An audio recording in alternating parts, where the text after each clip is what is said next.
ఆ vote bank size 65 లక్షలు. వాళ్ళు అడుగుతున్నది డిప్యూటీ సీఎం కుర్చీ. ఏ కూటమి ఒప్పుకుంటే ఆ కూటమికి జై కొడతారట. తమిళనాడు ఎన్నికల్లో అక్కడి పార్టీలకు తెలుగువారిచ్చిన బంపర్ ఆఫర్ ఇది. అరవగడ్డపై కేజీఎఫ్ పేరుతో వినిపిస్తున్న కొత్త సౌండ్ ఇది. ఇంతకీ ఏంటా కేజీఎఫ్, ఏమా కథ? కేజీఎఫ్ కమ్మ గ్లోబల్ ఫెడరేషన్. కమ్మవారి ఐక్యతే మేజర్ టార్గెట్. తమిళ పాలిటిక్స్ లో పక్కా స్కెచ్. డిప్యూటీ సీఎం కుర్చీ దక్కేదాకా సీరియస్ గా ఫైట్. మరో 2-3 నెలల్లో తమిళనాట అసెంబ్లీ దంగల్. ఇప్పటికీ 3 కూటముల మధ్య కిక్ బాక్సింగ్ మొదలైంది.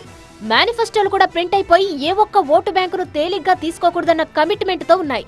ఇదే గ్యాప్ లో అరవ రాజకీయాలపై ఫోకస్ చేసింది కమ్మ సామాజిక వర్గం. ప్రపంచవ్యాప్తంగా 2,10,00,000 మంది కమ్మ సామాజిక వర్గానికి చెందిన వారున్నారు. ఇది దేశ జనాభాలో 1.5% కంటే ఎక్కువ. తమిళనాడులో అత్యధికంగా 65 లక్షల కమ్మ జనాభా ఉంది.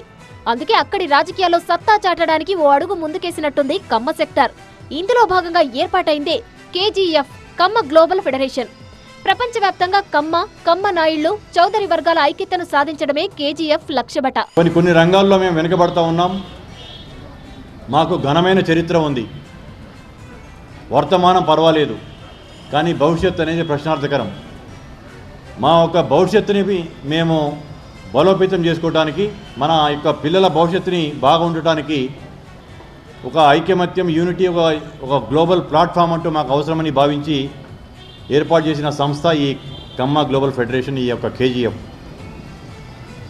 కోలార్ గోల్డ్ ఫీల్డ్ లాంటిది ఎంతైతే పాపులరో మా యొక్క సామాజిక వర్గం కూడా అంత పాపులరు. రాజకీయంగా పైచేయి సాధించాలన్న ఆలోచనతో ఫిబ్రవరి 8న శ్రీ పెరంబదూర్ వేదికగా భారీ స్థాయిలో కమ్మ మహానాడు నిర్వహించాలన్నది కేజీఎఫ్ ప్లాన్. గత ఏడాది హైదరాబాద్ లో వరల్డ్ కమ్మ సమ్మిట్ పేరుతో జరిగిన సభకు తెలంగాణ ముఖ్యమంత్రి ముఖ్య అతిథిగా హాజరయ్యారు. శ్రీ పెరంబదూర్ సభకు మాత్రం తమిళనాడు లీడర్లను మాత్రమే ఆహ్వానించబోతోంది కేజీఎఫ్. ఎవరు హాజరవుతారనేదే సస్పెన్స్. ఐకమత్యాన్ని చాటుకోవడానికి ఏర్పాటు చేస్తున్న సమావేశం ఈ యొక్క కమ్మ మహానాడు తమిళనాడులో శ్రీపెరంబదూర్లో, కాంచీపురం డిస్టిక్లో ఉన్న శ్రీపెరంబదూర్లో ఏర్పాటు చేసుకోవడం జరుగుతుంది. చెన్నై నగరానికి దాదాపు 40 కిలోమీటర్ల దూరంలో. దీని ముఖ్య ఉద్దేశం ఏంటంటే రాబోయే తమిళనాడు ఎలక్షన్స్లో మాకు ఎక్కువ శాతం మాకు భాగస్వామ్యం కావాలి అని చెప్పేసి చెప్తూ మా యొక్క సంఖ్యాబలాన్ని చూపించడానికి చేసే ప్రయత్నం అది. తమిళనాడు రాజకీయాల్లో కమ్మ సామాజిక వర్గానికంటూ ఒక ప్రత్యేకత ఉంది. బొల్లినేని మునుస్వామి నాయుడు, జీడీ నాయుడు, వైగో వంటి ప్రముఖులు కమ్మవారే. అందుకే కనీసం 30 మంది కమ్మ ఎమ్మెల్యేల్ని గెలిపించుకొని తమిళనాడు అసెంబ్లీలో ఉనికిని బలంగా చాటుకోవాలన్నది కేజీఎఫ్ టార్గెట్ అట. వీలైతే డిప్యూటీ సీఎం పదవిని డిమాండ్ చేసే దిశగా జరుగుతోంది కసరత్తు. సాంస్కృతికంగా, నైపుణ్యాల పరంగా, వ్యాపారం, సామాజిక బాధ్యత, ఇలా అన్ని అంశాల్లో ముందు వరుసలో ఉన్నాం. రాజకీయాల్లో మాత్రం ఎందుకు వెనకబడాలి అనేది కమ్మ గ్లోబల్ ఫెడరేషన్ లాజిక్.